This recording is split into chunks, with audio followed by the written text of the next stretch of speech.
चौहानों की नई शाखा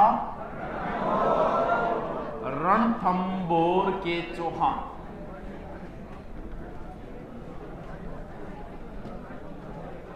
पृथ्वीराज तरते का ब्लडी था, यहां के चौहानों में भी उन्हीं के वंशज थे।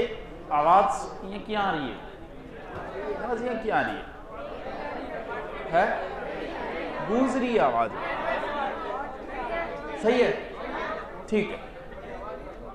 चल साइलेंट हो जाओ, मैं पढ़ा दूं। पृथ्वीराज चौहान का ही बेटा था गोविंद।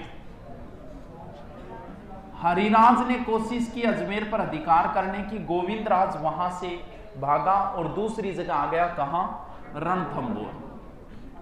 और रणथंभौर के चौहान वंश की स्थापना कर दी इसने 1194 में। तो रणथंभौर के चौहान वंश का संस्थापक पृथ्वीराज तरते का बेटा कौन था? गोविंद। अब इसमें कई शासक आए, लेकिन अपन अब चौहानों को रणथंभौर के चौहान पढ़ने से पहले एक और चीज सीख लेते हैं, क्योंकि अब राजस्थान में साका और जोहरों का समय शुरू हो गया है। अब से पहले नहीं था, अजमेर के चौहानों में नहीं था, अब शुरू हो गया। तो उससे पहले अपन जानकारी ले लेते हैं थोड़ी सी कि साका क्या होता है। इतिहास के विद्यार्थी के लिए तो ये नॉर्मल बात है, और कई बार क्या नॉर्मल हो जाती है, और गुरुजी के लिए भी ये चीज नॉर्मल हो जाती है। कई बार गुरुजी भी साका को डिटेल न करते, सीधा ही बता देते हैं कि ये राजस्थान का पहला साका हुआ, क्योंकि इतिहास के बच्चे के लिए बड़ी नॉर्मल चीज होती है। लेकिन अपन थोड़ा सा इसका विश्लेषण कर लेते हैं, कंसेप्ट क्लियर कर लेते हैं कि साका क्या है। साका एक फिल्म है, किंग ये ओहो आज लगता है फिर डोली जला के आया है। चल, साका इज ए कंप्लीट प्रोसेस। क्यों? कितनी अच्छी इंग्लिश आती है मेरे को।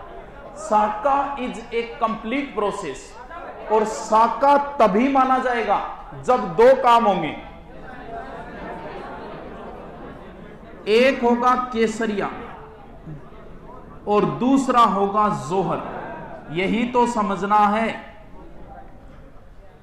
अब कई बार अब हमें यह सीखना है, दो काम का मतलब ये, या तो पुरुष मारे जाएंगे, वीरगति को प्राप्त होंगे, या फिर पुरुष और महिलाएं भी किसी तरीके से मारी जाएगी, यानी आत्मोत्सर्ग कर देगी।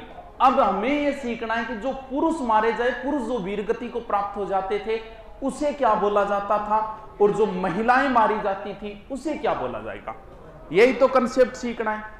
तो हम दो तरीके से सीख लेंगे, एक ट्रिक से सीख लेंगे या फिर कोई और तरीके से सीख लेंगे। देखो, पहले तो आओ केसरिया पे। केसरिया तो एक रंग है, हरा सफेद केसरिया रंग है। और केसरिया रंग किस चीज का प्रतीक है? अगर आपसे सीधा पूछ लूं कि केसरिया रंग, और हमने हमारे राष्ट्रीय ध्वज में सबसे ऊपर हमने केसरिया रंग रखा है। क्यों भाई, ऐसा क्या है केसरिया रंग में? हरा, बीच में सफेद और सबसे ऊपर केसरिया। तो केसरिया रंग में ऐसा क्या है कि हमने इसको सबसे ऊपर ही ऊपर रखा है। तो केसरिया रंग प्रतीक माना जाता है किस चीज का? बलिदान का। यानी पुराना अपना साफा उतार के और राजपूत नया साफा धारण करेंगे, कौन सा? केसरिया। तो केसरिया साफा पहनने का मतलब क्या हुआ? केसरिया साफा पहनने का मतलब एक ही है कि अब सर पे भवानी सवार हो गई है, अब या तो मारेंगे या मरेंगे, दोनों में से एक काम होगा। तो केसरिया रंग ही बलिदान का प्रतीक होता है। दुश्मन को ज्यादा से ज्यादा हानि पहुंचा के मरना है, बस वही केसरिया है। यानी केसरिया साफा है, साफा पुरुष पहनेंगे, अगर पुरुष वीरगति को प्राप्त हो जाए तो उसे क्या बोलेंगे? दूसरा सीधा देखो, जैसे जोहर, जैसे जलना, या तो ऐसे याद कर लो, जलने का कार्य कौन करेगी? महिलाएं। अगर महिलाएं किसी तरीके से मारी जाए, ये सिचुएशन पे डिपेंड है। हमारा दिमाग में एक सेट होती है कि महिलाएं जोहर में सिर्फ अग्नि जोर करती है, ये कोई जरूरी नहीं है। हो सकता है कई बार मौका ही न मिले ऐसा, या फिर कई बार पानी में कूद के भी कर ले, जैसे रणथंभौर का जो पहला साका होगा वो जल जोर की श्रेणी में आता है, तो हो सकता है ऐसा भी हो। अब कई लोग भ्रमित हो जाते हैं एक चीज से कि जोहर और सती को एक ही समझ लेते हैं। अब यह कंसेप्ट क्लियर करता हूं कि सती और जोहर में क्या अंतर है।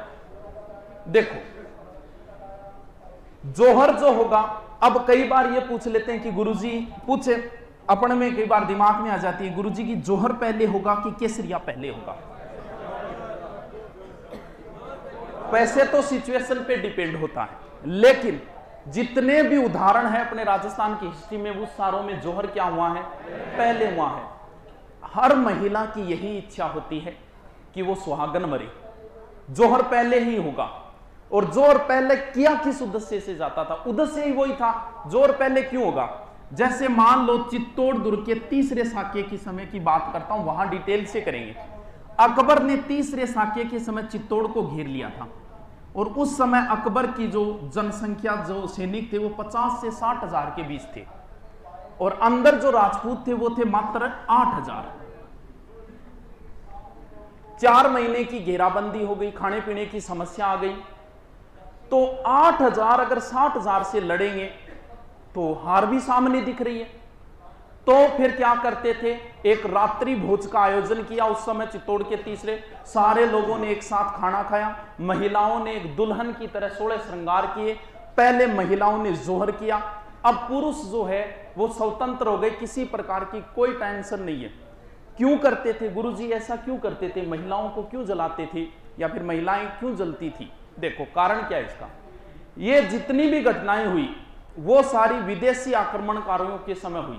ऐसा कोई उदाहरण नहीं है, एक लास्ट साक्य की जरूर आती है, बाकी ऐसा कोई उदाहरण नहीं है कि कभी हिंदुओं की वजह से कभी हिंदुओं ने जोहर या केसर किया हो। विदेशी आक्रमणकारियों के समय होता था। क्यों, पुरुष मारे गए, जो महिलाएं बची, भाई वो आक्रमणकारी आते क्यों थे, या तो महिलाओं को गिरफ्तार करने के लिए या फिर धन दौलत लेने के लिए। तो करते क्या थे, वीरगति से प्राप्त होने से पहले महिलाएं तो अग्नि के अंदर समर्पित हो गई, गहने वगैरह धन दौलत सब का सब बर्बाद, यानी सारा का सारा खत्म कर देते ताकि दुश्मन के कुछ हाथ ही ना लगे। तो अब फिर टेंशन का ही है, बिना टेंशन होके हम लड़े और जितना नुकसान कर सकते हैं उतना नुकसान करके मरे, ताकि पीछे हमें कोई टेंशन नहीं रहे। वो जो विदेशी आक्रमणकारी आते, जो महिलाएं बसती थी, उन्हें वो गिरफ्तार कर लेते थे, यहां से ले जाते थे, ले जाके वहां पे रखेल बनाते थे, उनका एक दरबार लगता था नंगा, कई बार दरबार लगा के वहां बेचा करते थे। इन चीजों से बचने के लिए हम क्या करते थे, तो ये तो हो गया एक तरीके का अपना स्वाभिमान के लिए हो गई, महिलाओं की इज्जत बचाने के लिए हो गया ये तो। अब अंतर सीखो कि जोहर और सती में अंतर क्या है। सती के अंदर क्योंकि एक क्यों समझ लेते हैं, क्योंकि सती में भी जो सती होती है वो भी 16 श्रृंगार करके होती है, पूरी तरीके से दुल्हन की तरह सज के, और यहां भी ऐसा ही हो रहा है। तो अंतर क्या है, पहला अंतर, ये तो जीवित पति के होगा, उस समय पति तो जीवित है क्योंकि केसरिया हुआ ही नहीं है, जबकि सती कब होती है, पति के मृत्यु के बाद। दूसरा, सती एक कुप्रथा है, कई बार महिला के न चाहते हुए जबरदस्ती सती कर देते थे, जबकि यहां पर तो महिला अपनी मर्जी से जोहर करती थी अपनी इज्जत बचाने के लिए। यह तो एक सौभाग्य का विषय माना जाता था कि जोहर हुआ है, महिला ने जोहर किया है, अपनी कुल देवता या कुल देवी या जय भवानी का नारा बोल के अग्नि में समर्पित होती थी, जबकि यहां तो जबरदस्ती किया जाता था।